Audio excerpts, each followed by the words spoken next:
I've got proper kit on, I've got proper boots on, I'm on a proper motorcycle, I'm on a serious motorcycle, because we're on serious business, people. Setting out in some pretty serious weather, actually. It's not looking great, is it? But we are setting out, we're on the motorbike. Hello, welcome, how are we? It's me, Mr. Crumble. If you're new to the channel, hello, how are you? Sit down, make yourself a cup of tea. Should we have a chat? Yeah. Anyway, yeah, we're going to talk about, in this kind of rather lengthy, elaborate opening, we're going to talk about middle age, and we're going to talk about how to kind of renegotiate your life, I suppose, in middle age. That's kind of the idea behind this. I think about this a lot. I probably think about it too much, to be fair, but I had a couple of conversations with people recently, blokes of a similar age, and there's a lot of talk about mental health, and I don't want to go down that route of kind of, talking about well-being and mental health and mindfulness. I don't want to go down that route. But I do want to talk about this kind of strange sort of position you come to in middle age. It's the position I came to anyway, and not the kind of struggle with it, the kind of, the sort of joy of it, really. Uh-oh, it's raining. Yeah. Oh dear. Ooh, I don't like this. No, this isn't fun. Do you know what I'm going to do? I'm going to get under a tree. People driving past going, hardcore you, mate, aren't you? Stopping under a tree when it's raining. I mean, we could be here a while, but we can have a chat, can't we, while skip people go past. Anyway, back to the topic. So yeah, middle age, and this idea, the whole idea, the central idea of this video is this idea of kind of renegotiating your life in middle age. I'm 56, there it is, it's out there, and I've recently sort of semi-retired. I've mentioned this on loads of videos and then never included it. I think I'm going to get off the bike. Could we have the stand down, please? Thank you. I'm going to switch him off. Hide under the trees. That's what I'm going to do. Proper trees, these. If ever you need cover from the rain, you must choose a conifer. Conifer provides much better coverage and ensures that you don't get absolutely soaked on your ride. So yeah, I'm 56 and I've semi-retired, as I suggested before. So I'm working 2 days a week. Off for 5 days. And I've never been in this position. I've worked since I was, probably got my first job at like 14, 15, left school at 16, went into work, worked in shit jobs, worked in bookmakers, worked in factories, and I've done the grind, of life ever since then, really. I've never had a moment where I've not had rent to pay, mortgage to pay. I left home at 17. So there's always been responsibility, really. I had a child when I was very young. I was 11. It was a difficult age, I used to take him with me to my PE lessons in school. Mr. Hopwood was never much of a fan of me strapping the child to my back as I did the vault over the horse. Do you remember that? But the child was well secured, I don't think there was a problem there. So yeah, for 40 years, men and boy, I've been at work, paid a mortgage, bought my first house when I was 20 odd, and I've been on that wheel, the fucking hamster wheel for a long time. And then kind of everything changed, really, when the kids grew up, got to their teens, they sort of hit 14, 15, 16, all of a sudden, I just wasn't seeing them very much and didn't have much to do with them, really, it was sort of passing strangers. And then when they were like 15, 16, 17 maybe, divorce, house sale, all that kind of stuff. And the position I'm in now, I suppose what I'm trying to get to is the fact that I've hit my kind of 50s, middle age, and I don't work as much. I don't have as much to do as a father. I don't have as much responsibility there. I'm not ferrying kids around to fucking chess on a Monday, gymnastics on a Tuesday, Alcoholics Anonymous on a Wednesday. Do you know what I mean? Is the tree boring you now? You're probably a bit like, can we get on the bike and can you carry on this conversation while you're moving, Mr. Crumble?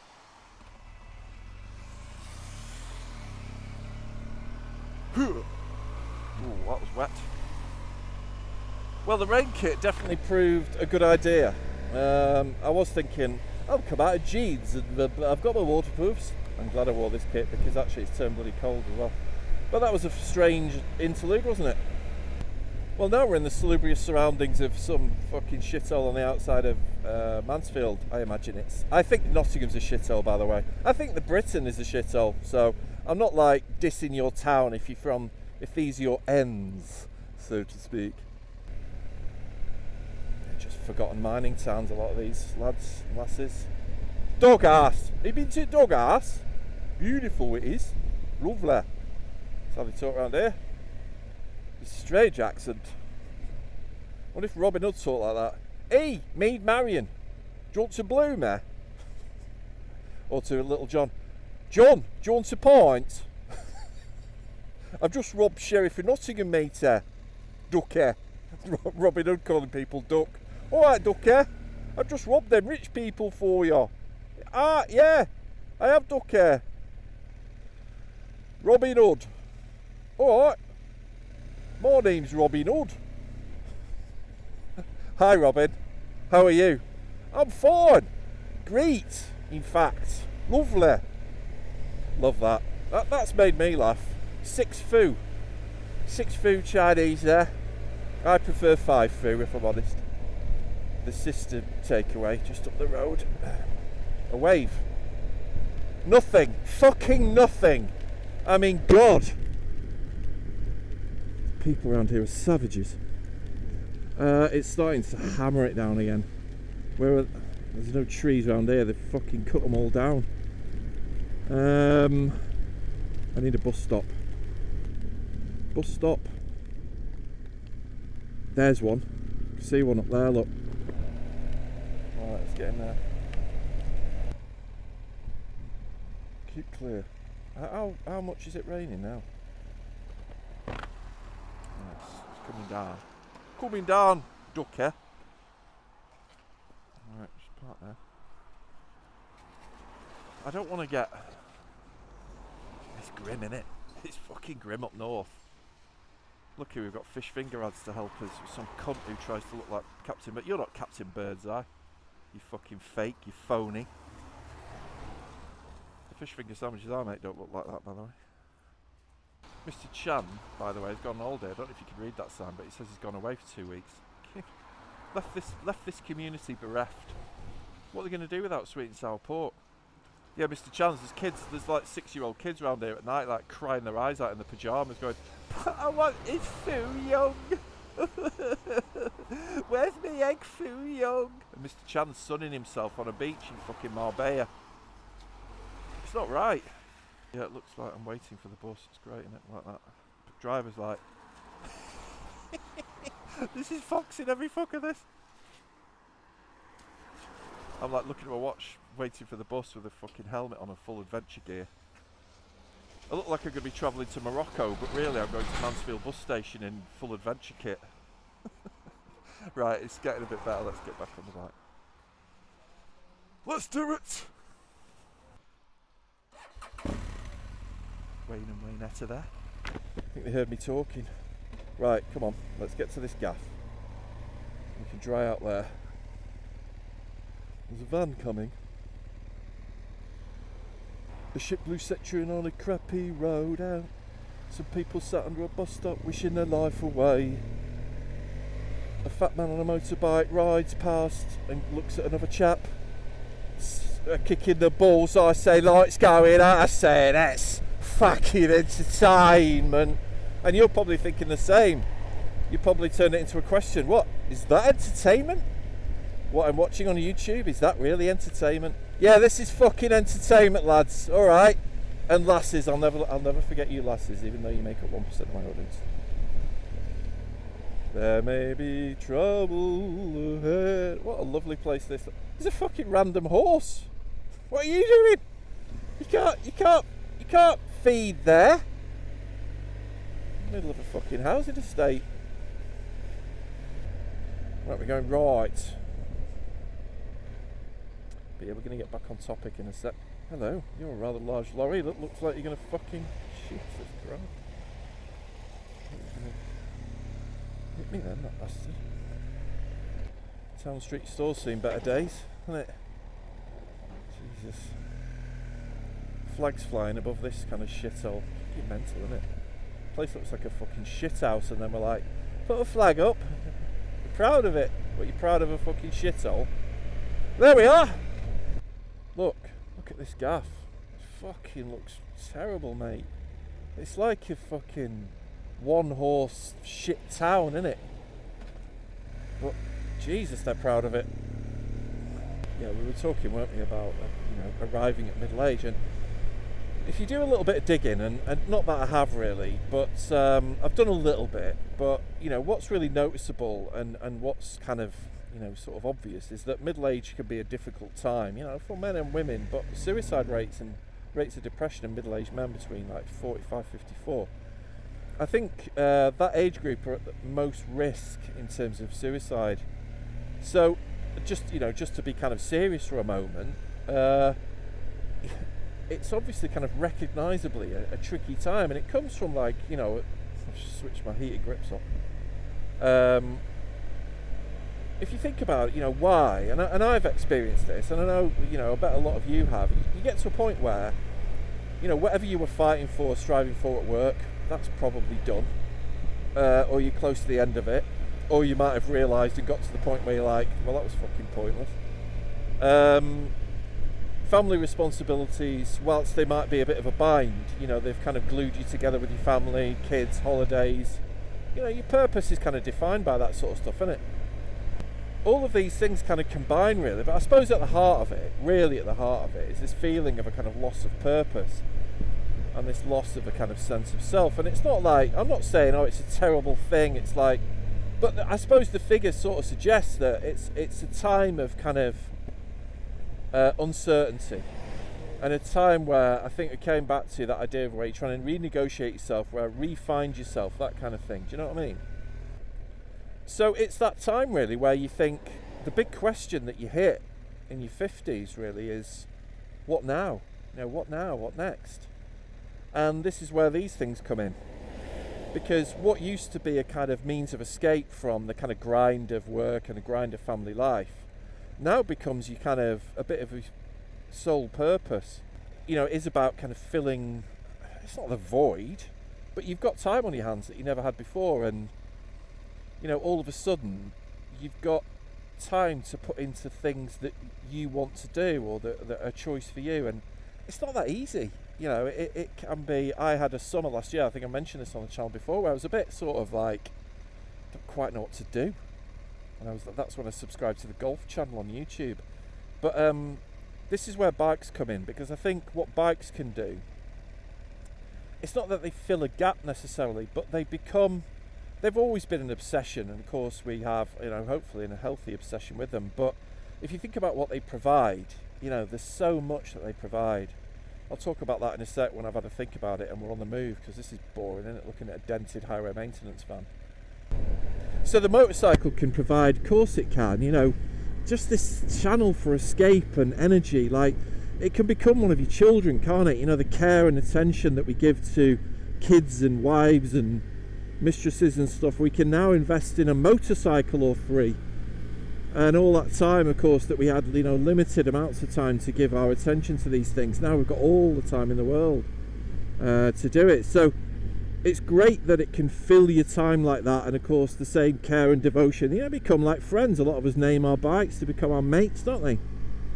But the other thing, the time means that we can finally venture out, and the motorcycle provides that. I've just seen a coach full of pensioners, probably going on a peaks day out. Now, that might be further down the line, but while we can, in this kind of space between, 50, 55, 65, 70, this is a rich space before maybe the health things start to take over and we find it difficult to get our leg over, in more ways than one. Then it's an important 10, 15, hopefully 20 years where we're like, right, take these opportunities, get out there, and the motorcycle again can give you that kind of outlet, I suppose, for the sort of energies that you've now got and the time that you've now got, the opportunities you've now got, you can take on a bike. And what better way, how fulfilling. We've talked about this a lot on this channel. It's beautiful here, isn't it? Look at that. give you a clean in case you need it. But you know, what better way to spend your time, to feel connected to the outdoors, to the motorcycle that you love, to adventure, to see the country that you might not have seen so much of, or the countries you've never seen. What better way to do it rather than from the window of a fucking massive coach, you know, where they're playing reruns of Thelma and Louise or something. Or no, it'd be better like driving Miss Daisy than this. You know, it's a beautiful thing. So the question, I suppose, or the question I posed, or the topic was about renegotiating life and finding out, you know, who you are, and that question that I sort of suggested before, which was what now? And well, this is what now. Yeah, I mean, these days, my life, I spend a lot of time on motorcycles, thinking about motorcycles, organising trips on motorcycles, and I feel happy. Yeah, I mean, the channel has provided some difficulties in terms of that kind of creative outlet, and you know, I felt stuck at times with that, but the biking thing is, you know, it never lets you down. So I don't know, join the conversation, you lot. Let me hear what you think. And I keep forgetting to do this, but it'd be lovely if you're not subscribed, if you would, because it's a strange thing, but I seem to be kind of bleeding in terms of subscriber numbers. I don't know, it's probably to do with, and I joke about it, the fact that, you know, my content sort of switches between, you know, off-road stuff, adventure stuff, silliness on Dave, and I think for some people it's a bit, you know, like some of it, don't like some of it, so they're a bit, you know, do you know what, I'm off. So it'd be great if you could subscribe, if you could like the video as well, that'd be fantastic. I mean, hopefully this is not the end. We'll have a few things to talk about when we get to, you know, you can watch me make a pot noodle and drink coffee. That'll be fun, won't it? Right, I'll see you in a bit. I'm going to put some music on. Enjoy this, enjoy these beautiful surroundings. Peace. Can't beat this, can you? Oh yeah, beautiful. But yeah, it's a lovely thing. I'd never really done this before, but I just quite like this idea of just parking up. You know, you go for a coffee somewhere, it's like £3 or £4 in it for some shit coffee. Quite like just packing a little bag full of stuff, heading out, finding somewhere quiet and just cooking a bit of something or making a bit of something and having a coffee. But this is what middle-aged men do, you know, or retired people. It's Wednesday, it's about 2 o'clock, 2:30. And I'm not at work, so what else am I going to do? But it's rather lovely. I do rather like it. I mean, it's tricky getting off the beaten track. You can probably hear the road next to me, but that's all right. It's a lovely spot, isn't it? Yes. Sizzle, sizzle. There we are. Oh, looks like there's a fly in the water, so that's good. A little bit of protein for me. Hey. Yeah, do you want me to stir it for you? Do you want to see me stir it? You want to see me stir it, do you? I did this for the previous video. I don't know if you've watched the previous video, but check it out if you haven't. But my parody video, I did all this stuff where I'm doing like close-up shots of everything. Jesus, it took ages. What a ball ache. I've got total respect for the geezers who've done that, and hopefully they recognise my parody as kind of affectionate homage, should we call it. But yeah. There we are. So we're going to have a coffee and a boost. Can you see that? There we are. And then going to get back on the bike and meander home, I think. In no great rush. Got no children to pick up from school, that kind of stuff. So let's have a look at the bike. Let's do this. There he is, the big boy. And what a great companion he is. Right, I'm going to piss off. I'm going to have this coffee. I'll see you back on the bike. Right, so it's about 4 o'clock. 'Tis 10 to 4. And I'm going to meander home slowly, I think. I've got nowhere to rush to. So I'm going to try and find some nice roads, and hopefully the weather will cheer up a bit. And all will be well with the world. Did you catch that? But here's the big GS. And the big GS is the perfect kind of like, you know, if you need to take quite a bit of stuff, comfortable tour around. It's, yeah. Can't really beat it, you know. Right, I think we've got everything. I am a big fan of leaving no trace, so I don't think there's any rubbish or anything. Right, I don't know if this is the end of the video. We'll see. There's probably some other thoughts that'll come to me, but if there isn't, I love you and peace out. Thanks for being with me. And yeah, I'll see you on the next one, eh? Okay.